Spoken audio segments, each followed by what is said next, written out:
Well, good morning to all of you. We're glad that you're able to join us today on such a beautiful day. We have got up this morning, it was 60 degrees, and so it's high about 75 today. So it's a beautiful South Florida winter.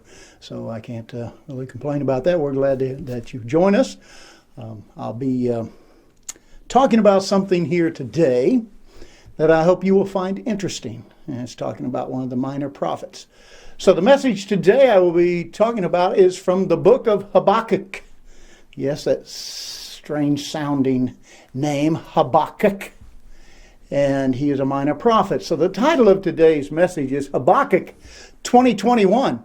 Because what does it have to do with somebody that lived 2,500 years ago? Have to do with you? Have to do with me today? Well, I hope I can stir your interest into that minor prophet, that small little book that's only 3 chapters long, and if you read it straight through, it'd take you 4 to 5 minutes to read it. But there's so much depth there, I'd like to go into that a little bit today, so hopefully it will inspire you as much as it inspires me as I read the account of Habakuk. So this man, Habakuk, what do you think he looked like? Do you think he looked like us? Do you think he looked like one of the old prophets of old?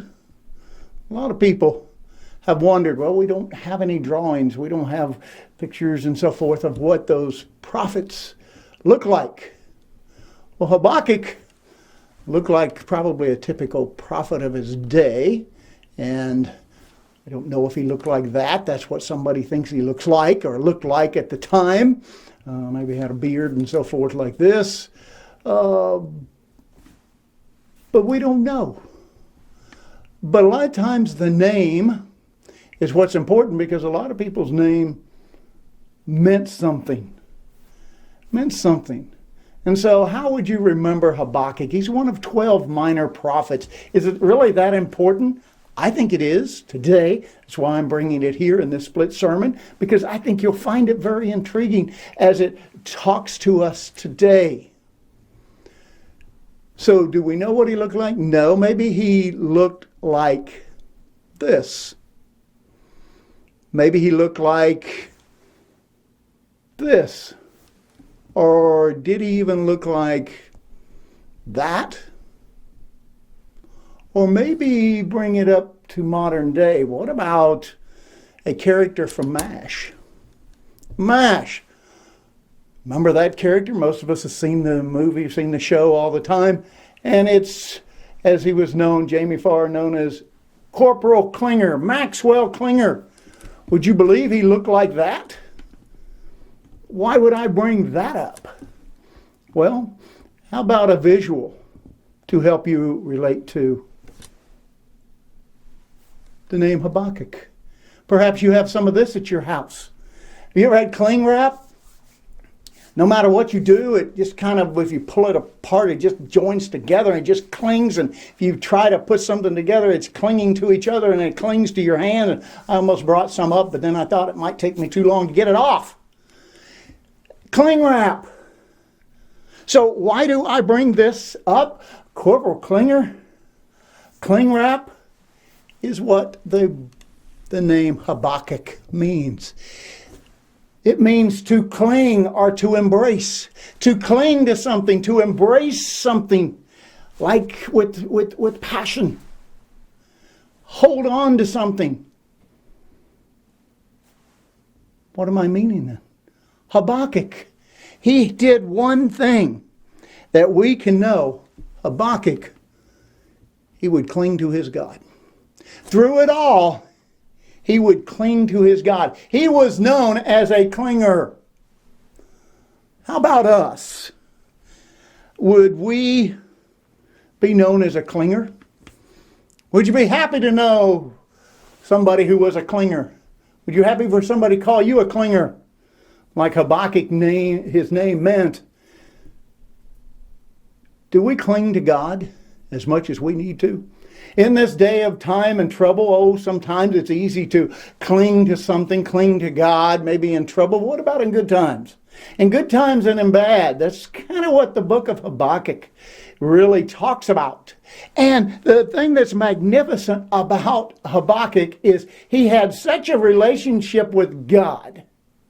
He could talk to God, be bold with God, be intimate with God, even in his conversations. Why? Because they were tight.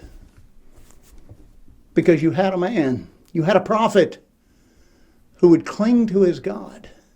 So you have to understand, Habakkuk was this unique person who came along and became a prophet at the time that Judah had a king named Josiah. And Josiah was one of the best kings. He was the most dedicated king of all time. According to the Bible, he was dedicated to God. And Habakkuk started serving the nation of Judah, became a prophet when Josiah was king. And Josiah was king for 31 years. So it had to be a great time to be a prophet of God. But then something happened. Josiah is killed. Killed in battle. He went and did what he wasn't supposed to do. Told not to, and he did it anyway. We all, the more you're close to God, then where much is given, much is required. But then, after he was killed, then another king came in, didn't last but a few months, and then Jehoiakim became king. And everything changed. Jehoiakim didn't care anything about God. And the nation that was so close to God and had turned back to God during Josiah's time had now turned back to the world and become, no other word to say it, evil. Didn't take long. It shows how important leaders are. And this is what happened. How sad. And how about being a prophet, being one who served God, and you had it in the good times. And then all of a sudden, the things turned different. And they turned bad. And you have to do what? You cry out to God. You cry out to God and say, look at this. Help, change this. Look, people are they're evil.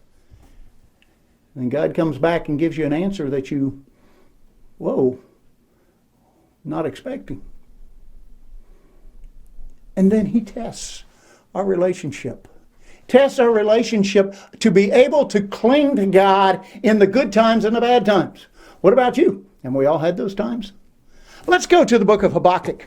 Let's go to Habakkuk. I'll be reading from the New Living Translation. As I'll find my way back to Habakkuk here. Those minor prophets.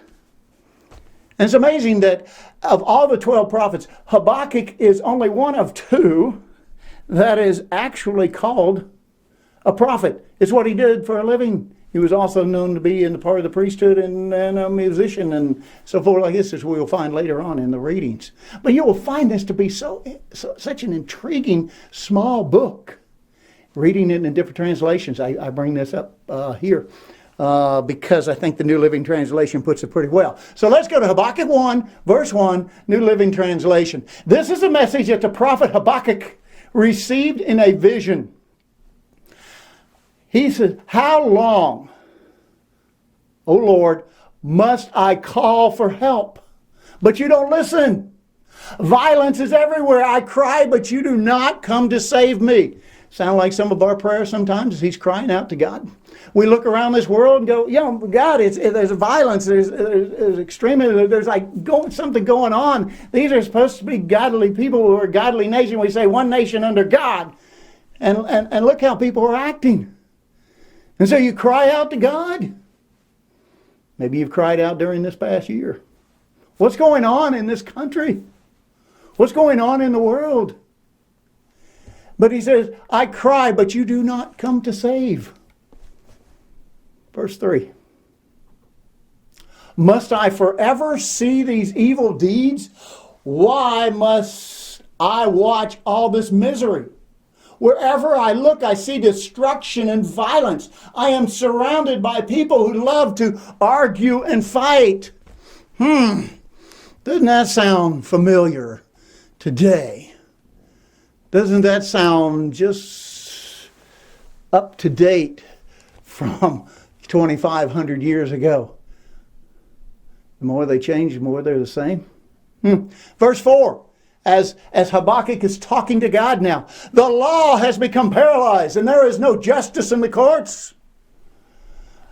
The wicked far outnumber the righteous, so that justice has become what? Perverted. Perverted. So here he cries out. Maybe we did that this year. Maybe we've done it in the past and we've cried out to God. But then we look down and God then in verse 5 gives him his answer. Wow, wouldn't you like that every time? You say, God, I need this. Well, here, let me tell you. But Habakkuk had a special relationship because he was a clinger. We need to be clingers. Maybe we would have a lot closer relationship to God if we were like Habakkuk. If we were the Habakkuks of 2021. Let's look at that verse in 5 and see what he says here. He says, look around at the nations. Look and be amazed, for I am doing something in your own day. Something you wouldn't believe even if someone told you about it. Verse 6. I am raising up the Babylonians, a cruel and violent people. They will march across the world and conquer other lands. They are notorious for their cruelty and do whatever they like. Their horses are swifter than cheetahs and fiercer than wolves at dusk. Their charioteers charge from far away. Like eagles, they swoop down to devour their prey. On they come, all bent on violence. Their hordes advance like a desert wind, sweeping captives ahead of them like sand. They scoff at kings and princes and scorn all their fortresses. They simply pile ramps of earth against their walls and then capture them. They sweep past like the wind and are gone. But they are deeply guilty, for their own strength is in their God, small g.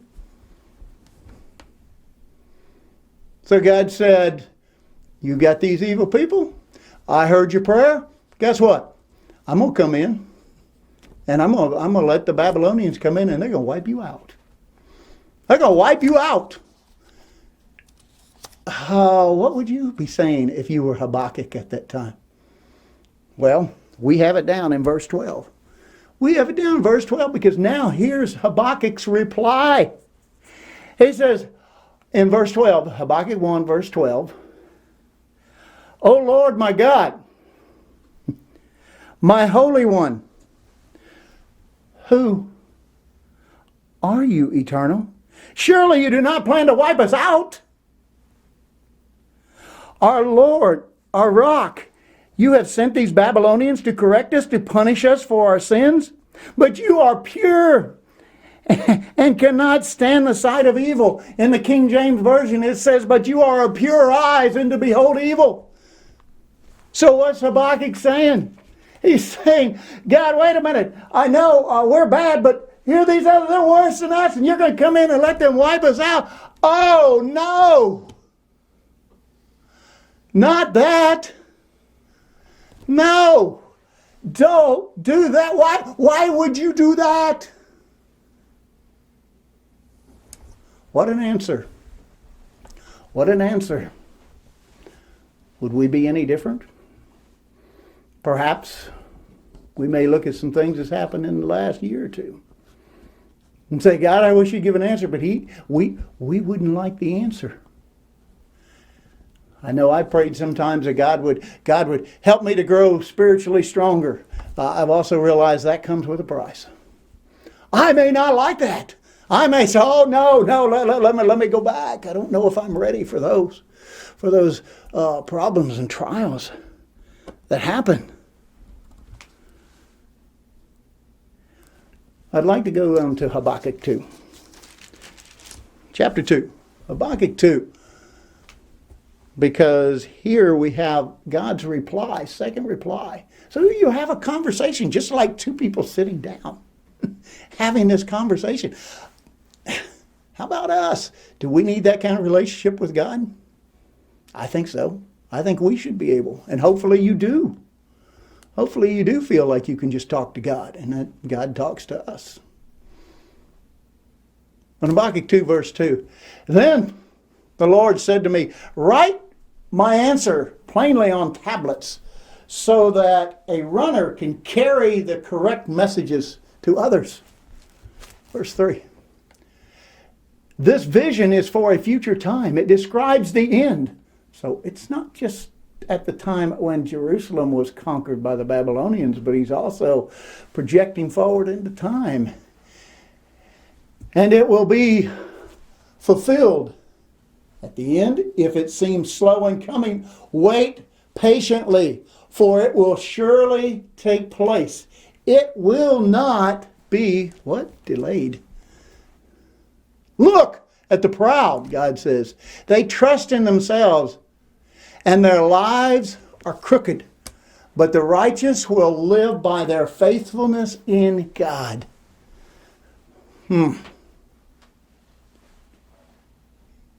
I love what the New King James says. And most of you know it from that. But this is where it came from, because you see it so many times in the New Testament. He says, God says, it isn't Habakkuk, it is God telling Habakkuk, the just shall live by faith.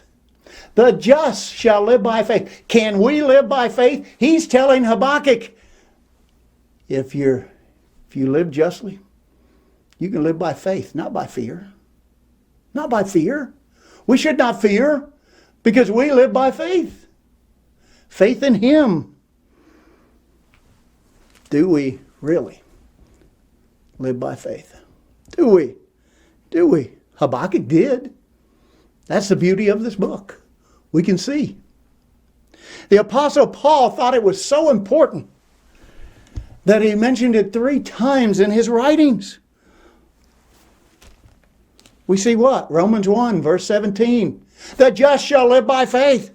We see Galatians 3 and verse 11. He says what? The just shall live by faith. And then he says in Hebrews 10 verse 38, the just shall live by faith.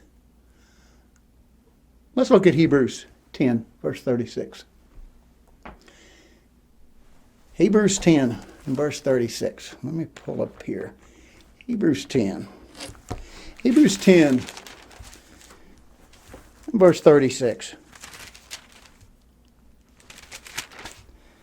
In the New Living Translation. Patient endurance is what you need now, so that you will continue to do God's will. Then you will receive all that He has promised. For in just a little while the coming one will come and not delay. And my righteous ones will live by faith, and they will take no pleasure in anyone who turns away. Do we live by faith? Does this mean something? Obviously it meant something to Paul. Do we live by faith, or do we have to question ourselves? Because sometimes, as it says here, God's time is not our time. We may ask, well, what can I do? But we find out that, well, I'm not ready to answer that. Because I believe that God answers all prayer. Yes, no, and not yet. Look at your life. Yes, no, and not yet. He is always on time. He's on the right time because He's on His time. He knows when to answer prayer, and He knows how to answer them. That's why the just shall live by faith. We will have faith in His answer. We will take a yes. We will take a no, and we will take a what? Not yet. Not yet. I had to learn that incredible fact over 20 years ago. Almost 30 years ago now. And God had answered all my prayers. I mean, almost all my prayers with a yes. He did it time after time after time. My faith, I thought, was unbelievable. I had more faith than any time in my life. And I thought, wow, this is great, because God kept giving me yeses. I would pray for something, God gave it to me, gave it to me, gave it to me. But was I willing to live by faith? That had to be answered. So one weekend, my brother at a volleyball tournament, and his girlfriend was going to watch at the time, and so she asked if I would watch their little puppy. He was a little Rottweiler named Kavik, just a gorgeous. Looked like this little puppy here. Kavik was just a gorgeous, and so they left it out to stay with us, with our dog out in the country while they went to this tournament, play volleyball. And so I was happy the dogs were playing and so forth, but I was afraid that little Kavik would run off, or a coyote might try to get it or something. So I had a leash, and so I tied him on our front porch for the night. And so then I was going to, in the morning, let him go, and then they would come back later on that day and pick him up. But when I got up that morning, I went up to untie him, and he had crawled through some of the spindles on our front porch. And he was just short enough that the leash had hung him. And he was just hanging there, not even moving. I went and grabbed him, as I did, and laid him out in the front yard. And just like growing up with animals, I tried to give him some compressions. I even blew in his mouth to make sure he gave air because he was still warm. I thought he was dead. And so I said, okay. So I ran in the house, went to the back bedroom where I prayed, and I got down on my knees and I prayed that God would put life back in that dog. I needed it. And so I got up from my prayer because God had always answered them. And I got up and I went out there, and he was still dead. And so I remembered where Elisha went back and prayed 3 times. And so I went back 2 other times, and I got down on my knees. I said, God, I know this is nothing for you. Please do this. He answered my prayer. And his answer was no. And that rocked my world. Now I had to present this little dog dead to the girl who had given him in my care. That rocked my world. That just shook me to the core. Not because it was a dog, but it was because I expected God to answer yes every time. And that isn't true faith. True faith is when you can accept. And that's what I've had to learn. But that experience was so enlightening to me. It took me a while. But then I began to realize, hey, it helped me through my cancer 3 years ago when the doctors all said you're going to die 6 to 12 months. Okay, I didn't ask God to heal me. I said, let your will be done. You have the answers. You know everything. Thankfully, his answer was not yet.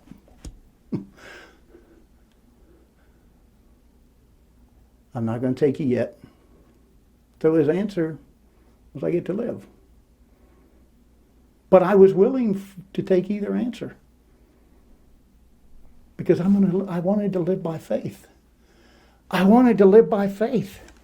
And that's what I needed to do. Let's go to Hebrews. Hebrews 11. Hebrews 11, verse 1. What is faith? It says, now faith is the substance of the things hoped for the evidence of things not seen. For by it the elders obtained a good testimony. That's what the whole chapter of 11th chapter is all about, is all the faithful elders who came before us, the men and women who came before us and lived by faith. That's why it's called the faith chapter. But first, by faith we understand that the worlds were framed by the word of God, that the things which are seen were not made of things which are visible. Things seen are proof of things unseen. That's what we see. And then he goes down in verse 11 and he defines it. But without faith it is impossible to please God. For he who comes to God must believe that he is what? He is who he says he is. That he is sovereign. That he made everything. That he is a great God. That he has all power. That he is a rewarder of those who diligently seek him. And that he knows where the answer needs to be yes, no, or not yet. True faith. True faith. I still need to sharpen up on it. I still need to think about that. But what helps me? I can look around me. I have faith that God is who He says He is. He made the universe. He made the stars. He made this earth. He made everything. Look at that. He made that. And that's nothing to Him. He made this. He made this. And He still controls this. And you know what? And He made this. He makes all things. He controls all things, knows all things. And brother, that is who we need to have faith in. That is what it's all about. Even a small child. Yes, He controls her life. Gives her life. And what a beautiful child. We need to have faith that He's got all this in His control. So as I wrap this up today, I'd like to go back to Habakkuk. Habakkuk chapter 3. Habakkuk chapter 3. Verse 1 in the New Living. Here, this is the prayer that was sung by the prophet Habakuk. So he heard all this, so he says, God, do something. God did something. And he goes, no, God, don't do that. And then he comes back around as God describes. And that's the beauty of reading. I don't want to read the entire chapter for you. I want you to read it and realize the beauty of it. And realize the incredible story that's there. In verse 2 he says, I have heard all about you, Lord. I am filled with awe by your amazing works. In this time of our deep need, help us again as you did in the years have gone by. And in your anger, remember your mercy.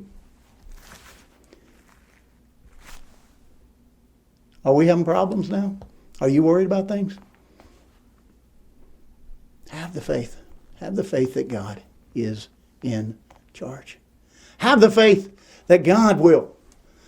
God can take care of this. Worried about all this stuff that is to Him small, little stuff. Don't sweat the small stuff because it's all small stuff to God. And it needs to be to us. If we have the faith, the just shall live by faith. Let's go down to verse 16. 16 through 19.